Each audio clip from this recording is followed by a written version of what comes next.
Hello everyone, basmati চালের কাচ্চি বিরিয়ানি কে কে খেতে পছন্দ করেন আর কে কে খেতে পছন্দ করেন না সেটা অবশ্যই কমেন্টে জানাবেন। এই বাসমতি চালের কাচ্চি বিরিয়ানি রান্নার পেছনে একটা ছোট গল্প আছে, আর সেটা আপনাদের সাথে রান্না করতে শেয়ার করব। প্রথমেই একটু এখানে মাওয়া তৈরি করে নেব। আমার ঘরে যেহেতু মাওয়া ছিল না, তাই আমি এখানে 2 টেবিল চামচ গুঁড়ো দুধ আর 1 চা চামচ ঘি দিয়ে মাখিয়ে এটাকে এক পাশে রেখে দেব। আমি এখানে 1.5 কেজি খাসির মাংস নিয়েছি। এখানে আমি হাফ কাপ টক দই, 2 টেবিল চামচ মরিচের গুঁড়ো, 1 চা চামচ হলুদের গুঁড়ো মাখিয়ে 30 মিনিট এভাবেই রেস্টে রেখে দিয়েছিলাম। এখন এর মধ্যে আমি দিয়ে দেব ধনিয়া গুঁড়ো 1.5 চামচ আর 8-10টি বাদাম বাটা, আর দেব কাচ্চি বিরিয়ানির মশলা। আর এখানে আমি কাচ্চি বিরিয়ানির মশলা ব্যবহার করেছি 3 টেবিল চামচ। এই মশলাটা আমি ঘরেই তৈরি করে নিয়েছি। আর দিয়ে দেব হাফ কাপের মতো পেঁয়াজ বেরেস্তা, আরও দেব 1 টেবিল চামচ কেওড়া জল আর 1 টেবিল চামচ গোলাপ জল। এখন এগুলোকে সব একসাথে খুব ভালো করে মাখিয়ে মাংসটাকে আরও 30 মিনিটের জন্য রেস্টে রেখে দেব। আসলে গল্পটা হচ্ছে, আমরা যখন বাহির থেকে বাসমতি চালের কাচ্চি বিরিয়ানি কিনে খেতাম, তখন আমাদের ঘর একজন সদস্য সেই কাচ্চি বিরিয়ানি খেতে পছন্দ করতো না। আমি এই প্রথমবারই কাচ্চি বিরিয়ানি বাসমতি চাল দিয়ে রান্না করছি। তো আমি এইখানে ফরচুনের বাসমতি চাল নিয়েছি, আপনারা যে কোনো বাসমতি চাল নিয়ে নেবেন। তো এই চালটা রান্না করার আগে আমি আধ ঘন্টা জল দিয়ে ভিজিয়ে রেখেছিলাম, তারপর ভালো করে ধুয়ে পরিষ্কার করে জল ঝরিয়ে নিয়েছি। চুলা আমি হাঁড়ি বসিয়ে দিয়েছি, আর এখানে আমি অর্ধেক হাঁড়ি জল দিয়ে দিয়েছি। এখন জলের মধ্যে 2টো দারুচিনি, 3-4টি এলাচ, 2 তেজপাতা, 1 চা চামচ শাহি জিরা দিয়ে দিয়েছি। এখন বলক চলে আসলে এর মধ্যে দিয়ে দেব বাসমতি চালগুলো।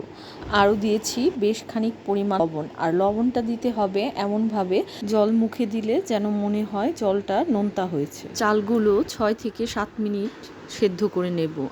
আর প্রথম অবস্থা 3 মিনিট সেদ্ধ করার পর অর্ধেক চাল আমি এখান থেকে উঠিয়ে রেখে দেব, আর বাকি চালগুলো 6 থেকে 7 মিনিট সেদ্ধ করে নেব। এখন ম্যারিনেট করে রাখা মাংসগুলোকে আমি একটি প্যানে ঢেলে নিয়েছি। এখন এর মধ্যে দিয়ে দেব হাফ কাপ পরিমাণ তেল, আর এই তেলটা আমি যে পেঁয়াজ বেরেস্তা করেছি সেই তেলটাই দিয়েছি।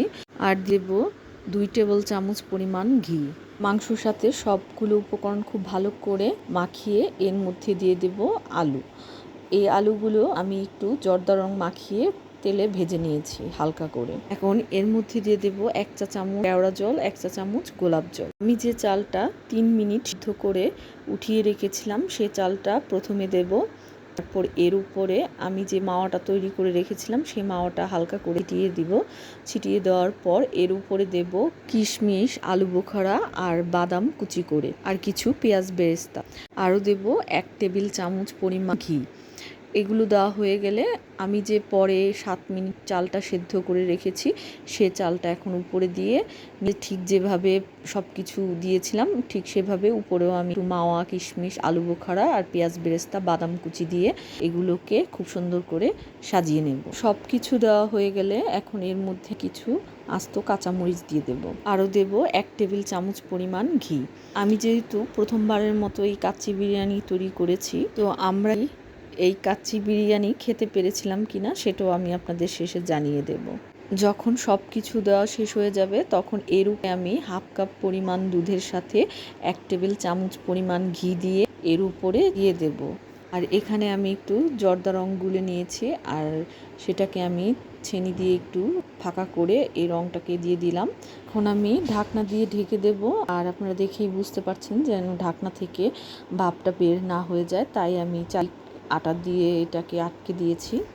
এটাকে আমি একটি তাওয়ার উপরে বসিয়ে দিয়েছি, আর এটাকে আমি প্রথম 10 মিনিট হাই হিটে রেখেছি, আর তারপরের 50 মিনিট একদম লো হিটে রেখে দিয়েছিলাম। এই তো এখানে আমাদের কাচ্চি বিরিয়ানিটা হয়ে গেছে, আর দেখেই বুঝতে পারছেন যে কতটা ঝরঝরে হয়েছে, এগুলো ভাঙেনি। আর খেতে কিন্তু আসলেই খুব মজার ছিল।